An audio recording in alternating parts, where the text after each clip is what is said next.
إن الحمد لله نحمده ونستعينه ونستغفره ونعوذ بالله من شرور أنفسنا ومن سيئات أعمالنا. من يهده الله فلا مضل له ومن يضلل فلا هادي له، وأشهد أن لا إله إلا الله وحده لا شريك له، وأشهد أن محمدا عبده ورسوله. يا أيها الذين آمنوا اتقوا الله حق تقاته ولا تموتن إلا وأنتم مسلمون. يا أيها الناس اتقوا ربكم الذي خلقكم من نفس واحدة وخلق منها زوجها وبث منهما رجالا كثيرا ونساء، واتقوا الله الذي تساءلون به والأرحام إن الله كان عليكم رقيبا. يا أيها الذين آمنوا اتقوا الله وقولوا قولا سديدا يصلح لكم أعمالكم ويغفر لكم ذنوبكم، ومن يطع الله ورسوله فقد فاز فوزا عظيما. أما بعد، فإن خير الحديث كتاب الله، وخير الهدي هدي محمد صلى الله عليه وسلم، وشر الأمور محدثاتها، وكل محدثة بدعة، وكل بدعة ضلالة، وكل ضلالة في النار. ثم أما بعد، فقد قال تعالى في قرآنه الكريم: يا أيها الإنسان ما غرك بربك الكريم الذي خلقك فسواك فعدلك في أي صورة ما شاء ركبك. وقال تعالى أيضا: لقد خلقنا الإنسان في أحسن تقويم ثم رددناه أسفل سافلين। উপস্থিত মুসল্লি ভাইরা এবং দূর দূরান্তের শ্রোতামণ্ডলী, প্রথমে আমরা মহান রব্বুল আলামিনের শুকরিয়া জ্ঞাপন করি যে আল্লাহ রব্বুল আলামিন আমাদেরকে অসংখ্য নেয়ামত দিয়ে বাধিত করেছেন। অবশ্য আমরা এই নেয়ামতগুলির কোনো একটিরও শুকরিয়া যথাযথ আদায় করতে পারি না বা করি না, বা এতটাই আমরা অকৃতজ্ঞ যে চেষ্টাও করি না। আল্লাহ রব্বুল আলামিনের সে আল্লাহ রব্বুল আলামিন আমরা প্রশংসা করি, যে আল্লাহ রব্বুল আলামিনের প্রশংসা জ্ঞাপন করতে গিয়ে যদি সারা পৃথিবীর বৃক্ষগুলি যদি কলমের কাজ করে এবং এক সমুদ্র তার সাথে আরো 7টি সমুদ্র যোগ হয়ে এগুলি যদি কালির কাজ করে, মা নাফাত কালিমাতুল্লাহ, আল্লাহর বাণী, আল্লাহর প্রশংসা, আল্লাহর স্তুতি শেষ হবে না। সেই আল্লাহ রব্বুল আলামিনের আমরা প্রশংসা জ্ঞাপন করছি। আলহামদুলিল্লাহ, দরুদ ও সালাম অবতীর্ণ হোক সে মুক্তির দিশারি মুহাম্মদ মুস্তাফা সাল্লাল্লাহু আলাইহি ওয়াসাল্লামের প্রতি, যার হেদায়েতের মাধ্যমে, যার নির্দেশনার মাধ্যমে আজ আমরা সুদূর বাংলাদেশ থেকে নিজেদেরকে মুসলিম করতে দিতে পেরেছি। বাদা ফাজলিল্লাহ, আল্লাহর অনুগ্রহের পরে সে হাদিল বাশারিয়া, মানবতার দিশারি মুহাম্মদ রাসূলুল্লাহ সাল্লাল্লাহু আলাইহি ওয়াসাল্লামের প্রতি আমরা সালাত ও সালাম প্রেরণ করি। সাল্লাল্লাহু আলাইহি ওয়াসাল্লাম তাসলিমান কাসীরা। সমাজশুদ্ধি সূরা ইনফিতারের ভিতরে 6 নম্বর আয়াত আল্লাহ বলছেন: ইয়া আইয়ুহাল ইনসান মা গররাকা বিরাব্বিকাল কারীম।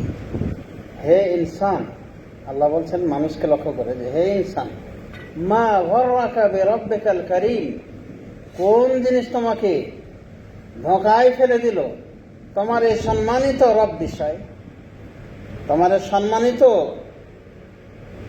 রব বিষয়ে কোন জিনিস তোমাকে ধোঁকায় ফেলে রেখেছে? আল্লাযী খালাকাকা ফাসাওয়াকা ফাআদাল, যিনি তোমাকে সৃষ্টি করেছে, ফাসাওয়াকা এবং বরাবর করেছেন, সুন্দর করে তৈরি করেছেন, ফাআদালাক, এবং সর্বাঙ্গ তোমার সঠিকভাবে সংস্থাপন করেছেন।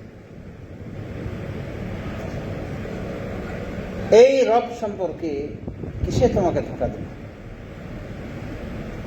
ফি আইয়ি সূরাতিন মা শাআ রাক্কাবা, এবং তিনি যে সূরাতে যে আকৃতিতে ইচ্ছা করেছেন তোমাকে সেভাবে ঢেলে সাজিয়েছেন। ফাতাবারাকাল্লাহু আহসানুল খালিকিন। আল্লাহ বলছেন, কথা বলছেন মানুষ শেষে ইতিহাস, ইন্না খালাকনাকুম, আল্লাহ বলছেন তোমাদের সৃষ্টি করেছে। এরপর আল্লাহ সৃষ্টির রহস্যটা উল্লেখ করেছে। প্রথমত সৃষ্টি করেছেন বীর্য দিয়ে, নুতফাতিন আমশাজ, নিঃসৃত বীর্য দিয়ে, অর্থাৎ নারী পুরুষের বীর্য দিয়ে, বাবা মার বীর্য থেকে। নাবতালিহি, পরীক্ষা করা জন্য। ফাজআলনাহু সামিআন বাসীরা, আল্লাহ বলছেন এরপরে আমি তাকে কি করেছি? সামি, মানে শ্রবণকারী এবং দর্শনকারী বানিয়েছি। ইন্না হাদাইনাহুস সাবিল, আমি তাকে দুটি পথ দেখেছি, ইম্মা শাকিরান ওয়া ইম্মা কাফুরা। দুটি পথ দেখিয়েছি, হেদায়েতের গুমরাহির, ইসলামের কুফরের। ইম্মা শাকিরান ওয়া ইম্মা কাফুরা, হয় সে শুকরগুজারি করবে অথবা সে কাফের হবে। এরপর তো আল্লাহ বলছেন কাফের হলে শাস্তি কি, তাদের জন্য আযাব, তাদের জন্য বেড়ির কথা বলা হয়েছে। বেড়ি মানে শৃঙ্খলিত করে তাদেরকে জাহান্নামে নিক্ষিপ্ত করবেন। এক কথা বিভিন্ন আযাব গজবের কথা যে বলা হয়েছে, তাদের জন্য যারা কুফরকে বেছে নিয়েছে ইসলামের উপরে, বা নেকির উপরে বেছে নিয়েছে পাপাচারিতাকে। তো যার সঙ্গে শুধু আল্লাহ রাব্বুল আলামিন মানে কিভাবে বলছেন লক্ষ্য করে দেখেন। ইয়া আইয়ুহাল ইনসান মা গররাকা বিরাব্বিকাল কারীম, হে মানুষ, কোন জিনিস তোমাকে তোমার রব্বে করিম, এই সম্মানিত রব সম্পর্কে ধোঁকায় ফেলে দিয়েছে। ধোঁকায় ফেলেছে মানে এই আয়াতের খেতাবে কারা কারা আসবে? এক নম্বর আসবে কাফের, নাস্তিক, যাকে আল্লাহ সৃষ্টি করেছেন মাতৃপেট থেকে এত বড় করে তুলেছেন। আজ বিবেক বুদ্ধি সম্পন্ন হয়ে যখন তার জ্ঞান গরিমার বলা যে পূর্ণতা লাভ করেছে, তখন সে কি করছে? আল্লাহর সাথে কুফরি করে বসছে, বলছে আর নোবাদ, আল্লাহ বলতে কোনো কিছু নাই। মা গররাকা বিরাব্বিকাল কারীম, হে মানুষ, রব্বে কারীম সম্পর্কে কোন জিনিস তোমাকে ধোঁকায় ফেলবে? ও ধোঁকায় ফেলেছে এটাই যে আল্লাহ তোমাকে কিছু বলছে না, তুমি যে এত নাস্তিকতা দেখাচ্ছ তবু আল্লাহ তোমাকে পাকড়াও করছে না। বা পাপাচারিতে লিপ্ত রয়েছে, এক পাপ থেকে আর এক পাপ, আর এক পাপ থেকে আর এক পাপ করছো, তারপরে তোমাকে রিজিক দিয়ে যাচ্ছে আল্লাহ। তখন তুমি ধোঁকায় পড়ে মনে করছো যে নামাজ পড়ে কে বড় লোক হয়। এরকম আছে না, নামে মুসলিম কিন্তু এরকম কুফরি বাক্য উচ্চারণ করে যে নামাজ পড়ে কে বলে, মানে ও বড় লোক হচ্ছে বেনামাজি করে। এগুলো হচ্ছে ধোঁকায় পড়া। এই ধোঁকাগ্রস্তরা, এরা শুধু ধোঁকাই নাই, এরা নেশাগ্রস্ত রয়েছে, দুনিয়ার নেশায় মত্ত রয়েছে। এই নেশা ছুটবে যখন মৃত্যু দ্বার প্রান্তে এসে হাজির হবে। আল্লাহ লক্ষ্য করে দেখে কিভাবে বলছেন, মা গররাকা বিরাব্বিকাল কারীম, হে ইনসান, তোমাকে কোন জিনিস তোমার রব্বে কারীম সম্পর্কে ধোঁকায় ফেলে রেখেছে? তো এক নম্বরে আসবে এর খেতাবে, মানে যাকে সমাধান করছেন কাফের, মুশরিক, নাস্তিক, বিধর্মী, সকল বিধর্মী গোষ্ঠী। দ্বিতীয় পর্যায়ে আসবে যারা পাপাচারী মুসলিম, মুসলিম কিন্তু ইসলামিক অনুশাসন ঠিক মতো মেনে চলে, মনত্বের সাথে মানে। সালাত পড়লো, এক ওয়াক্ত পড়লো, 4 ওয়াক্ত ছাড়, 3 ওয়াক্ত পড়লো, 2 ওয়াক্ত ছাড়, বা শুধু জুমা পড়লো। এই জাতীয় পাপাচারী কোনোভাবে যে বিভিন্ন পাপে রয়েছে, আল্লাহর অনুশাসনের প্রতি খেয়াল করে না। পাপাচারী মুসলিম তারাও এক খেতাবের অন্তর্ভুক্ত। তো আল্লাহ রাব্বুল বলছেন যে কে তোমাকে ধোঁকায় ফেলবে রব্বে কারীম সম্পর্কে, মানে এত সম্মানিত রব সম্পর্কে কে তোমাকে ধোঁকায় ফেলবে?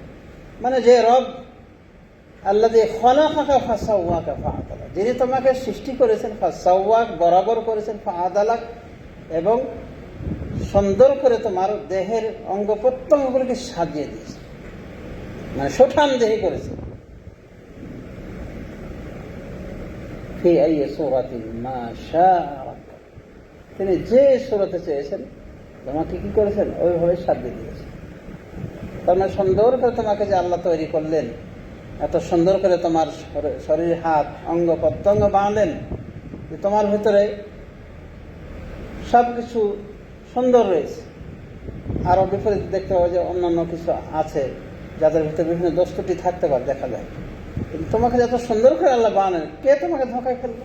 রব সম্পর্কে যে রবের ইবাদত করছে না। তো রব্বে কারীম, তার সম্পর্কে ধোঁকায় পড়ার শাস্তি হলো জাহান্নাম। রব্বে কারীম কিভাবে তার কারাম, কিভাবে তার অনুগ্রহ আমাদের উপরে নাজিল করেছেন আমরা যদি লক্ষ্য করে দেখি, মাতৃপেট থেকেই এই রব্বে কারীমের করুণা শুরু হয়ে গেছে। করুণা, অনুকম্পা, রহমত মাতৃপেট থেকে আপনাকে আল্লাহ বানাতে শুরু করে। যুলুমাতিস সালাস, তিনটি অন্ধকারে তৈরি হচ্ছে আমাদের, আল্লাহ বলছেন। তারপরে রাতের অন্ধকার, পেটের অন্ধকার, নারীর অন্ধকার, আরো কত কি। এক কথায় আমাবাস্যা রাতও কিন্তু আমাদের সৃষ্টির উন্নয়ন চলতে থাকে।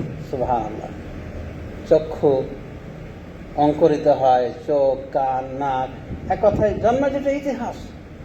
শুরু হয় বীর্য দিয়ে, বীর্যের পরে জমাট রক্ত, জমাট রক্ত আলাকা, খেয়ে ফেলার মতো একটা মাংস টুকরো। ওটাকে কি করে আল্লাহ রাব্বুল আমিন ওটা দিয়ে হাড্ডি তৈরি করে। ফাকাসাওনা ইযামা লাহমা, এরপরে আল্লাহ বলছেন যে আমি ওই হাড্ডিতে মাংস পরিয়ে দিই। এরপরে বলছে আমি এরপর আরেকটা শিশু তাকে নিয়ে আসি। মানে পরিপূর্ণ মানুষের আকৃতিতে আল্লাহ আমাদের সৃষ্টি করে দেন। মানুষকে মানুষ আকৃতি দেন, অন্যান্য জীবজন্তু জীবজন্তু আকৃতি দেন। ফাতাবারাকাল্লাহু আহসানুল খালিকিন। সুতরাং সে আল্লাহ বরকতময়, যিনি হলেন আহসানুল খালিকিন, সেরা স্রষ্টা। এই যে আমাদের ইতিহাসগুলো মনে আছে, আমরা যখন দুনিয়া থেকে আসি তখন কিন্তু একবারে সবকিছুই ঠিক আছে, শুধু দাঁত নাই, হাত পা অঙ্গ প্রত্যঙ্গ সবকিছু ঠিক থাকে, শুধু দাঁত ছিল না। দাঁত কেন আল্লাহ দেননি? এখানেও আল্লাহর দয়া, কিন্তু আমরা কত বড় অকৃতজ্ঞ এগুলো চিন্তা করি না। এখানে আল্লাহ দয়া কাজ করছে। দাঁত যদি দেওয়া হয় তাহলে মায়ের দুধের মোটায় যে দুধ খেতে যে কি করতো, সে আঘাত হেনে ফেলত, আহত হয়ে যেত মায়ের স্তন, এবং একাধিকবার দুধ খেলে দেখা যেত যে ওটা আর খাওয়ার যোগ্য থাকতো না। মায়ের অবস্থা বেগতিক হয়ে যেত, মাও দুধ দিত না। কিন্তু কামড় দিচ্ছে তোকে দুধই দেবো না, কি অবস্থা হতো? আল্লাহ রাব্বুল আলামিন দুধ মানে দাঁত দেন। সে দাঁতও যদি দিচ্ছেন অনেক পরে, ছোট ছোট দাঁত, এই দাঁতে এমন কিছু আমরা চাপবে খেতে পারি যেটা আমাদের পেটের জন্য ক্ষতিকর। দুধের দাঁত সামান্য একটু বড় হয়েছে, ওটা দেখলে বাবা মা আত্মীয় স্বজন অনেক খুশি হয়, দাঁতগুলো দিয়ে আদর করে, ওর ভিতরে ঢোকাই দেয়, কামড় দেয়। তা হালকা কামড়ে কিছু হয় না, প্রথমের কথা বলছে। এরপর আস্তে আস্তে বড় হয়। ওই যে দাঁতটা দিল কেন? হালকা হালকা জিনিসগুলি যাতে করে কামড় দিয়ে খেতে পারে, এমন জিনিস খেতে পারে যেটা তার পেটের জন্য ক্ষতিকর। আস্তে আস্তে দাঁতগুলিকে আস্তে আস্তে বড় করে, এবং এরপরে সে আস্তে আস্তে দুধ খাওয়া থেকেও কি হয়, বেনিয়াজ হয়ে যায়, মানে আর খাওয়া লাগে না। তখন যে খাওয়া শুরু, রুটি ইত্যাদি বিভিন্ন খাদ্য। এরপরও বেশি শক্ত খাবার তার জন্য হয় না বলে আল্লাহ রাব্বুল ওরকম দাঁতও দেন। মানে শক্ত হাড্ডি হুড্ডি যে খেয়ে শেষ করবে, সে মাছের কাঁটা, এটা খেতে পেট খারাপ, আল্লাহ সে দাঁত দেন। ওই দাঁতটাকে আল্লাহ আস্তে আস্তে পরিবর্তন করে কি করেন, দুধের দাঁত চেঞ্জ করে কি দাঁত দান করেন, একেবারে যেগুলি আপনার আমরণ, ওই দাঁত আপনার সঙ্গে সঙ্গী হয়ে থাকে। অরিজিনাল দাঁত যেটা বলা হয়, দুধের দাঁত ভেঙে যেটা আসছে, সেটা হলো শক্তিশালী দাঁত, এতটাই পাওয়ারফুল। লক্ষ্য করে দেখেন, আমার সামনের কয়েকটা দাঁতের প্রবলেম হয়েছে, তো ডাক্তার থেকে ওটা লাগিয়ে নিয়েছে। সামনে একটা হাড্ডি চাপা পড়েছিল। যা হোক, ডাক্তার সাহেব আমাকে বললেন যে আপনার এই দাঁতের গ্যারান্টি দিতে পারি 10 বছর। সেই হিসাবে আর কয়েক বছর আছে হয়তো, এরপরে কোনো গ্যারান্টি পড়ে যেতে পারে। কিন্তু মাড়ির দাঁতগুলো লক্ষ্য করে একজন 70-80 বছরও যদি বয়স হয়, ওগুলোকে থেকে যায়। এগুলোকে অত্যন্ত জরুরি দাঁত থেকে যায়। এই যে মনে করে যে আল্লাহর দেওয়া দাঁতের গ্যারান্টি 60-70 বছর। আমার যদি বয়স 50 হয়, তাহলে 50 বছর থেকে ওই দাঁতগুলি কিন্তু আছে, বা 2 বছর মাইনাস করা যেতে পারে। তো এই যে মনে করেন আল্লাহ যে দিলেন, কোনো মানে এক্সপায়ারি ডেট নাই, মৃত্যু দম্পত অনেকের দাঁত থাকে। এই যে আল্লাহ একটা করোনা, আর মানুষের যে তাদের কার্যকারিতার যে একটা সীমিত রয়েছে পাওয়ার, সেটা বুঝতে পারলেন। এই যে মনে করেন রব্বে কারিম আমাদেরকে যখন যেটা প্রয়োজন সেটাই আমাদের দিয়েছে, কিন্তু আমরা এগুলো পেয়ে কি হয়েছি, আরো অবাধ্য হয়ে গেছি। এরকম আছে না? হ্যাঁ, থাকবে। আল্লাহ নাফরমানের কারণে মুসলিম দেশ হওয়ার পরও দেখবেন যে কাফেরের সাথে পাল্লা দিয়ে চলছে। কি করে ওয়েস্টার্ন কান্ট্রির মতো হওয়া যায়? মুসলিম হওয়ার পর দেখছেন যে নারীদের কাপড় উঠতেই আছে উপরে, যেখানে নারীদের কাপড় টাকনা ঢেকে রাখার কথা, সেখানে নারীদের কাপড় উঠে যাচ্ছে, উপরে উঠতেই আছে। মানে ওই যে পাল্লা দিতে হবে কাফের মুশরিকদের সাথে। আর যেখানে পুরুষের কথা ছিল যে পুরুষ টাকনার উপরে কাপড় রাখবে, লুঙ্গি রাখবে, প্যান্ট পায়জামা রাখবে, ওর নিচে যেতেই আছে। মানে নারীরা সাজছে পুরুষ, পুরুষরা সাজছে নারী। আজ কিছু কিছু পুরুষ, হতভাগ্য পুরুষকে দেখা যায় ঢাকা সহ বিভিন্ন অঞ্চলে কানে দুল দিয়েছে, কানে দুল দেয়, হাতে চুড়ি পরে, গলায় চেন পরে, হাতে ব্রেসলেট পরে। নাউযুবিল্লাহি মিন যালিক। কখন যেন শাড়িও পরে বসে, করতে পারে। কাফের মুশরিক যেটা করলো সেটা করতে হবে। এই যে আল্লাহ রাব্বুল আলামিনের সাথে ধোঁকাগ্রস্ত হওয়া, এটা কিন্তু অকৃতজ্ঞ শয়তান থেকে এসেছে। শয়তান মানুষকে অকৃতজ্ঞ মানুষ। তাছাড়া আমরা নিজেদের জীবনের দিকে যদি আমরা তাকাই, মাথা হেট হয়ে যায়। এবার আল্লাহর জন্য আপনি সেজদা করতে বাধ্য হবেন, জীবনটাকে চেঞ্জ করবেন। এক মুরব্বী, তার হার্ট ওপেন হার্ট সার্জারির জন্য তাকে হাসপাতালে নেওয়া হয়েছে। তা হার্টের চিকিৎসা করার পরে ডাক্তার বলছে 8 লাখ টাকা আপনার বিল, হার্টের 8 লাখ টাকা বিল। তো উনি কাঁদতে শুরু করেন, জোরে জোরে কান্না শুরু করেন। তখন ডাক্তার বলছে যে কাঁদছেন কেন, এত বেশি বিল দেখে কাঁদছেন, কিছু কম করা যাবে, কম করবো, অসুবিধা নেই, টেনশন করেন না। তো উনি বলছেন না, এই জন্য আমি কাঁদি না, আমি অনেক ধনী মানুষ, আপনার এটা কোনো ব্যাপারই না, দিতে পারবো। কিন্তু আমি এটা দেখে কাঁদছি যে আমার এই হার্ট, এই যে 60-70 বছর যাবৎ আল্লাহ আমাকে চালালেন, কোনো সমস্যা হয়নি, আল্লাহ যে সংরক্ষণ করে রেখেছেন, এর বিনিময়ে আল্লাহ রাব্বুল আলামিন একটা পয়সা আমাকে চার্জ করে। অথচ এই 24 ঘন্টার ভিতরে 8 লাখ টাকা বিল আসলো। তার রব্বে কারিম, তিনি যে কারিম, বুঝতে পেরেছি। সুবহানাল্লাহ। তো এই যে মনে করেন আল্লাহ রাব্বুল আলামিন আমাদেরকে যন্ত্রপাতি দিয়েছেন, আমাদেরকে সুন্দর সুন্দর লিভার দিয়েছেন, কিডনি দিয়েছেন, সমস্ত অঙ্গ প্রত্যঙ্গ এখনো চলছে ঠিক মতো। এর জন্য কি শুকরিয়া করা দরকার নাই, নাকি নামাজ ছেড়ে আল্লাহর অকৃতজ্ঞ হওয়াটাই করণীয়?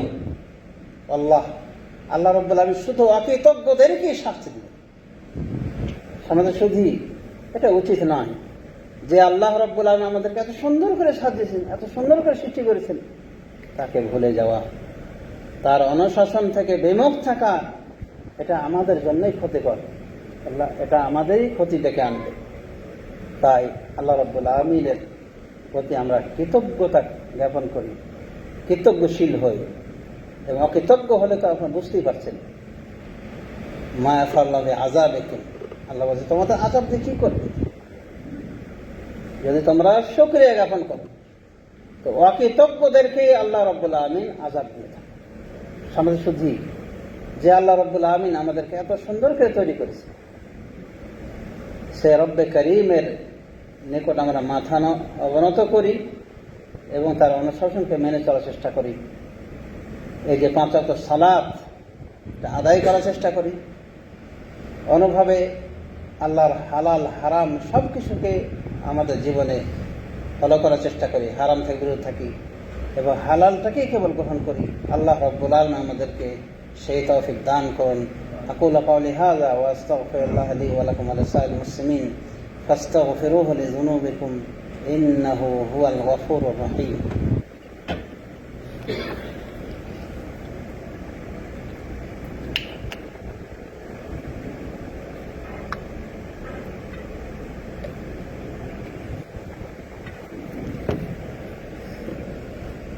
আলহামদুলিল্লাহ রাব্বিল আলামিন ওয়াসসালাতু ওয়াসসালামু আলা নাবিয়িনা মুহাম্মদ ওয়া আলা আলিহি ওয়া সাহবিহি আজমাইন। সমাজ শুধু আল্লাহ রাব্বুল আলামিন কতটা দয়াশীল লক্ষ্য করে দেখেন যে যত পাপই করুক তার বান্দা, হাদিসে কুদসিতে আল্লাহ বলছেন, ইয়া ইবনা আদম লাউ লাকিতানি বিকুরাবিল আরদি খাতায়া সুম্মা লাকিতানি লা তুশরিকু বি শাইআ লা আতাইতুকা বিকুরাবিহি মাগফিরা। হে আদম সন্তান, তুমি যদি আমার নিকটে আসো, সাক্ষাৎ করো, দুনিয়া পরিপূর্ণ, পৃথিবী পরিপূর্ণ পাপ নিয়ে, কিন্তু শিরক না করো, লা আতাইতুকা বিকুরাবিহি মাগফিরা, তাহলে আমিও তোমার নিকটে হাজির হব, তোমার সাথে সাক্ষাৎ করব এই জমিন পরিপূর্ণ ক্ষমা নিয়ে, মানে তোমার ক্ষমা করে দেবো, কিন্তু শিরক করবা না। শিরক করবা না বলেছেন, আর ওই শিরকটাই কিন্তু করছে।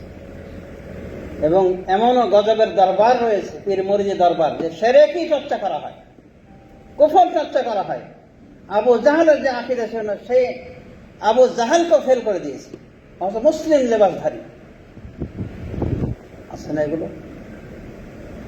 মাজারে সেজদা দেওয়া, এটা কি মুসলমানের কাজ? পীর বাবা সম্পর্কে মনে করা, ও আমার দিলের খবর রাখি, নাউজুবিল্লাহ। আল্লাহ অন্তর্যামী ও পীর বাবাকে বানাই দিয়েছে দিলের খবর রাখে। কত বড় শিরিক, অহরহ শিরিক চলছে এই পীর মুরিদ আড্ডা কিন্তু। এই তরিকত পন্থীগুলি অহরহ শিরিক করে চলছে। অবশ্য দেখবেন যে মুখের সাফায় দেখলে মনে হয় যে এরাই জান্নাতি দল। এই মাজার পূজারী, পীর পূজারী, এই সমস্ত প্রকাঠে মুসলিম, বকধর্মী মুসলিমদের জন্য আজ পাবলিক পদে ধোকাগ্রস্ত হয়ে তাদের পথে হাঁটা দিচ্ছে। আজ মসজিদের দান বসে কোনো টাকা নেই, কিন্তু পাগলা পীরের মাজারে সেখানে কোটি কোটি টাকা পাওয়া যায়, গুনে শেষ করতে পারে। কেন? ওই পাগলা পীরের মাজারে গেলে নাকি মনের ইচ্ছা পূর্ণ হয়। ইউরোপের কোন কান্ট্রি দেখলাম যে একটা নদী, পানি রয়েছে, জলাশয় রয়েছে, ওখানে সবাই টাকা ফেলতেই আছে, প্রত্যেক দিন যে টাকাটা পড়ে কয়েক লাখ টাকা হবে, তো পানিতে ফেলে দিচ্ছে। তো ওরা তো কাফের, মুশরিক। কিন্তু এই মাজার পূজারী ভণ্ডের দল, এই লোকগুলো লক্ষ্য করে দেখেন যে মসজিদে দেয় না, মসজিদে ঠিক মতো কারেন্ট বিলটা আদায় হয় না, অথচ দেখবেন যে এই মাজারে দেখবেন যে আগরবাতি, মোমবাতি আর কত রকম মানে হাদিয়া, কত কি চড়ানো হয়। আর বললামই তো, পাগলা পীরের পাগলার মাজার নাকি একটা আছে কোন জায়গায়, কিশোরগঞ্জ সম্ভবত, কোটি কোটি টাকা ভরে গেছে, মানে দান বাক্স খুললেই কোটি কোটি। এই মুসলমানগুলি, এগুলোর নাম নেমশেক মুসলিম। এরা আল্লাহর মসজিদে যেতে চায় না, কিন্তু মানুষের কবরে দিতে চায়। কবর পূজারী, মাজার পূজারী। এক শ্রেণী, এক ভালো আলেমা যদি বলছে যে এই মাজারগুলোকে ভেঙে দেওয়া দরকার, মাজার পূজারী বলছে আয়, তুই ভাঙতে আয়। তার মাজার পূজারী রীতিমতো রেডি রয়েছে প্রতিহত করার জন্য। কেন? মাজারগুলিকে এভাবে খাড়ো করে রেখে দরবার সাজিয়ে সেখানে ছেলে চাও, মেয়ে চাও, বিপদ উদ্ধার চাও, এটা মুসলমানের কাজ, আবু জেহেলও তো কাজ না। দেখেন, লক্ষ্য করে দেখেন যে আল্লাহর সাথে কিরকম অবিচার চলছে। এই জন্য শিরিক এমন একটা অপরাধ যার কোনো ক্ষমা নাই আল্লাহর নিকটে। অর্থাৎ আল্লাহ মহান দয়ালু, ক্ষমাশীল। হ্যাঁ, যদি মাপ চেয়ে মারা যায় আল্লাহর কাছে, যে আল্লাহ শিরিক করেছিলাম, ভুল বুঝে আমি গিয়েছিলাম মাজারে, ছেলে চেয়েছিলাম, মেয়ে চেয়েছিলাম, বিপদ উদ্ধার চেয়েছিলাম, আপনাকে ভুলে গিয়ে আপনি আমাকে ক্ষমা করে দেন, আল্লাহ ক্ষমা করে, কারণ আল্লাহ মহান দয়ালু। তো সমাজে শুধু আল্লাহ রাব্বুল আমিন এত দয়ালু যে আমরা অহরহ পাপ করি, তারপরও কিন্তু আল্লাহ পাপটাকে আমাদের ঢেকে রাখে। প্রকাশ করলে লজ্জা কথা ছিল, কিন্তু আল্লাহ লজ্জা দিবেন না বলে এই পাপটা ঢেকে গেছে। এটা আল্লাহ রব্বে কারিমের পক্ষ থেকে একটা ক্ষমা, তার দয়া। কিন্তু আল্লাহ যতই দয়া করেন আমাদের ততই কি অহংকার বেড়ে যায়। তো যা হোক, সমাজে শুধু আল্লাহ রাব্বুল আমিনকে আমরা চিনি, তার হক সম্পর্কে জেনে আমরা তার দেয়া বিধিবিধান অনুশাসন মেনে চলার চেষ্টা করব। আর খবরদার নাফরমানি করবে। নাফরমানি করলে যে রব অনেক দয়ালু পৃথিবীর বুকে, সেই রব্বি কিন্তু আখিরাতের জন্য কোনো দয়া রাখবেন না কাফের মুশরিকের জন্য। অবশ্য আল্লাহর যে দয়া, আল্লাহর দয়া সম্পর্কে সহিহ মুসলিমে হাদিস এসেছে, ইন্না লিল্লাহি মিয়াতা রাহমাহ, আল্লাহর 100টি দয়া রয়েছে। ওর ভেতরে একটা দয়া শুধু, একটা রহমত শুধু দুনিয়াতে পাঠিয়েছে, ওয়াবিহা রাহমাতুল খালক, এর মাধ্যমে সৃষ্টি একে অপরের প্রতি দয়া করে। মা ছেলের প্রতি দয়া করে, ছেলে মায়ের প্রতি দয়া করে, স্বামী স্ত্রীর প্রতি দয়া করে, স্ত্রী স্বামীর উপর দয়া করে। এই যে ভালোবাসা, এমনকি জীবজন্তু পর্যন্ত লক্ষ্য করে দেখা যায় যে মা জীব হরিণ দেখা আছে নদী পার হতে গিয়ে কুমির অ্যাটাক করতে চাচ্ছে, ছেলেকে বাঁচানোর জন্য নিজে কুমিরের আঘাত হচ্ছে, কিন্তু ছেলেকে অ্যাটাক করতে দিচ্ছে না। এই যে দয়া, এতটা যে দয়া এসেছে কার জন্যে, কিসের জন্য? আল্লাহ একটা দয়া, একটা রহমতের দুনিয়াতে ছেড়েছেন, তাই এই ফল, তাই এতটুকু ভালোবাসা।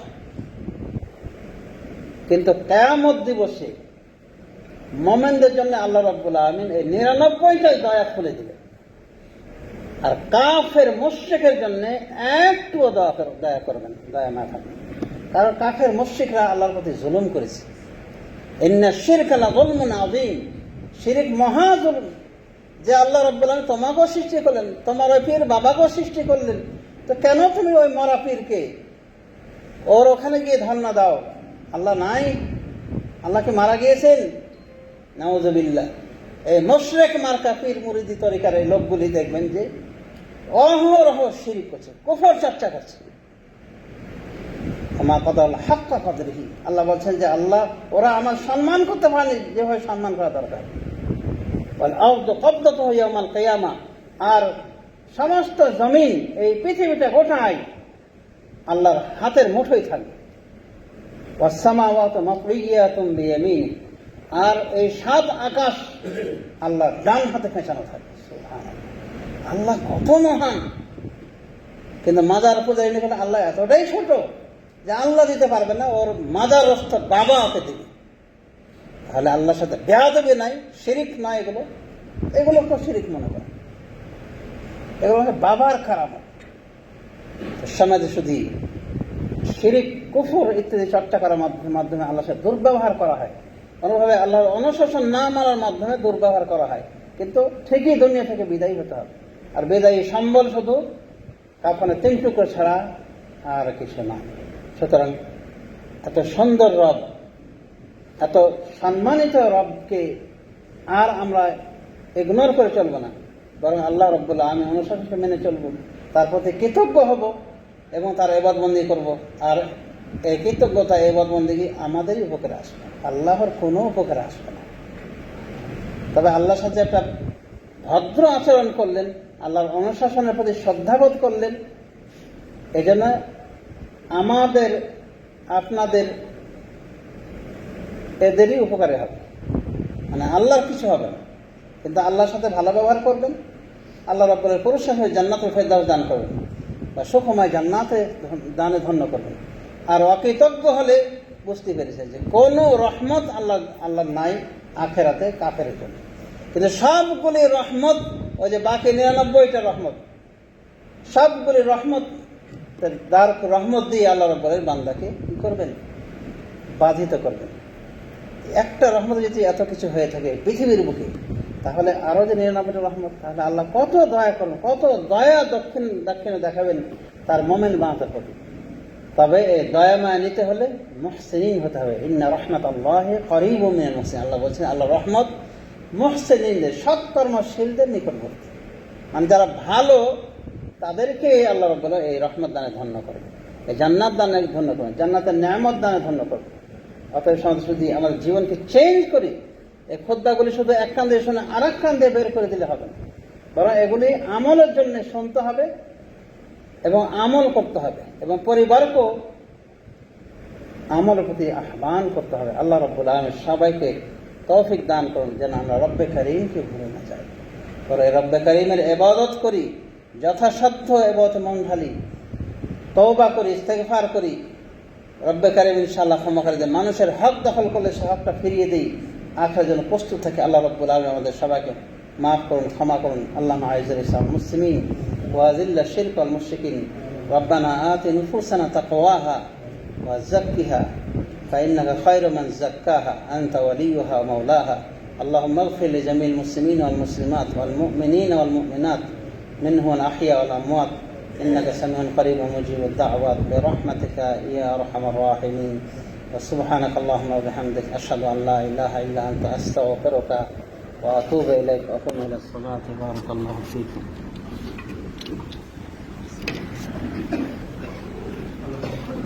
الله أكبر الله